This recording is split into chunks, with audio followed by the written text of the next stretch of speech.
اعوذ باللہ من الشیطان الرجیم بسم اللہ الرحمن الرحیم السلام علیکم ورحمۃ اللہ وبرکاتہ۔ شب بارات کی بات کرتے ہیں۔ بہت سے لوگوں کا سوال ہوتا ہے کہ شب بارات پر کیا عبادت کی جائے، عبادت کیسے کی جائے، کتنے نوافل پڑھے جائیں اور کس طریقے سے پڑھے جائیں، اور یہ سب کس احادیث سے ثابت ہیں۔ سب کے سوالات کے جوابات انشاءاللہ تعالی اس ویڈیو میں دیے جائیں گے۔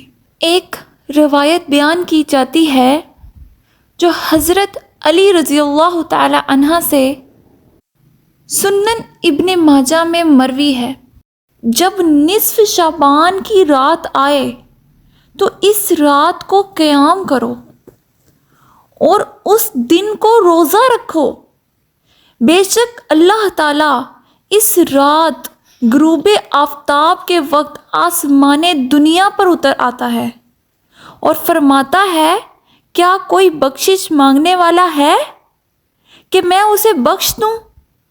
کیا کوئی رزق طلب کرنے والا ہے میں اسے رزق سے نوازوں؟ کیا کوئی مصیبت زدہ ہے کہ میں اسے عافیت بخش دوں؟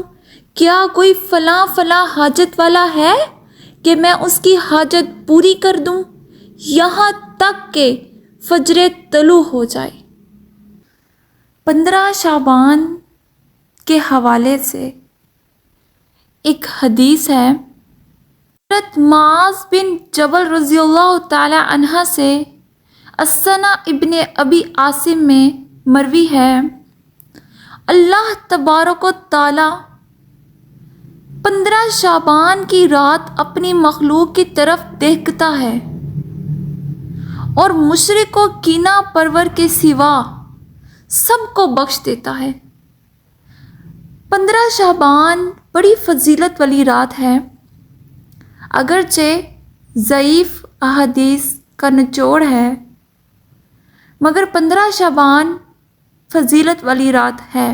یہ اس رات کی کچھ فضیلت کے ثابت ہونے کی دلیل ہے، لہٰذا سابقہ ساری تفصیل کے پیش نظر کہا جا سکتا ہے اگر کوئی شخص اس رات میں مطلق عبادت یعنی نوافل و تلاوت کر لیتا ہے تو کوئی حرج نہیں، جبکہ متعین اور مقررہ اشکال کی کوئی عبادت ثابت نہیں ہے۔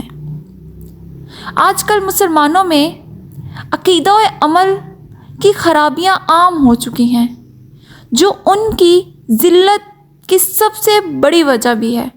جب تک مسلمان خالص قرآن مجید اور صحیح احادیث کے سرچشمہ صافی سے فیض یاب ہو کر اپنے عقائد اور اعمال کی اصلاح نہ کریں گے، تب تک وہ عزت و شرف اور عظمت و رفعت کے حصول میں کامیابی حاصل نہیں پا سکتے۔ اللہ تعالیٰ مسلمانوں کو دین اسلام میں عزت و عظمت کے ساتھ کامیابیاں عطا فرمائیں، آمین۔ ہمیں خالص عبادات اور نیک عمل کی توفیق عطا فرمائے، کیونکہ عبادت وہ قبول ہوتی ہے رضائے الہی کی خاطر ہو، اور دوسرا یہ کہ وہ سنت رسول صلی اللہ علیہ وآلہ وسلم کے مطابق ہو۔ ان دو شرطوں میں سے اگر ایک شرط بھی فوت ہو جائے تو کوئی عبادت یا نیک عمل قبول نہیں ہوگا، وہ چاہے کتنا بڑا عمل کیوں نہ ہو، اللہ کے ہاں اس کی کوئی حیثیت نہیں ہوگی۔ اس لیے ہمیں کوشش کرنی چاہیے کہ ہماری ہر قسم کی عبادت رضائے الہی کے لیے ہو۔ ماہ شعبان کی درمیانی یعنی 15ویں رات کو ایک مخصوص نماز پڑھی جاتی ہے، جسے صلاۃ الخیر اور صلاۃ الالفیہ بھی کہا جاتا ہے۔ اس کے بارے میں کثیر محدثین و مجتہدین علماء کی رائے یہ بھی ہے، یہ کسی بھی صحیح حدیث سے ثابت نہیں ہے، اور یہ کہ شعبان والی نماز تو 448 ہجری میں ایجاد کی گئی۔ آگے بیت المقدس میں اس نماز کا آغاز کا واقعہ بیان کرتی ہوں۔ نابلس سے ایک شخص ابن ابی حمرہ بیت المقدس میں آیا جو بڑا خوش الحان قاری تھا۔ اس نے مسجد اقصیٰ میں یہ نماز پڑھانا شروع کی۔ پہلے اس کے ساتھ صرف ایک ہی آدمی تھا، پھر دوسرا، تیسرا، چوتھا مل گیا اور نماز مکمل کرنے تک ایک بڑی جماعت اس کے ساتھ مل گئی۔ وہی شخص آئندہ سال بھی آیا تو اس کے ساتھ ایک خلق کثیر نے نماز پڑھی، یعنی زیادہ لوگوں نے نماز پڑھی، اور اس کا چرچا مسجدوں اور گھروں میں عام ہو گیا۔ اور پھر یہ سلسلہ ایسا چلا کہ آج تک اسے پابندی سے ادا کیا جا رہا ہے۔ شب برات بہت فضیلت والی رات ہے۔ اس رات عبادت بھی کرنی چاہیے، تہجد بھی پڑھنی چاہیے، دعائیں بھی مانگنی چاہیے، لیکن بدعت سے بچنا چاہیے۔ اپنے آپ کو بدعت سے بچاؤ میری پیاری بہنوں، اپنے آپ کو بدعت سے بچاؤ۔ کوئی ایسا کام نہ کرو جو ہمارے پیارے نبی حضرت محمد صلی اللہ علیہ وآلہ وسلم نے نہیں کیا۔ آپ دعائیں مانگیں، درود شریف کثرت سے پڑھیں، سورۃ بقرہ کی آخری آیت پڑھیں، وظیفہ کریں، صلاۃ و تسبیح پڑھیں، جو دل کرتا ہے کریں، لیکن بدعت نہ کریں۔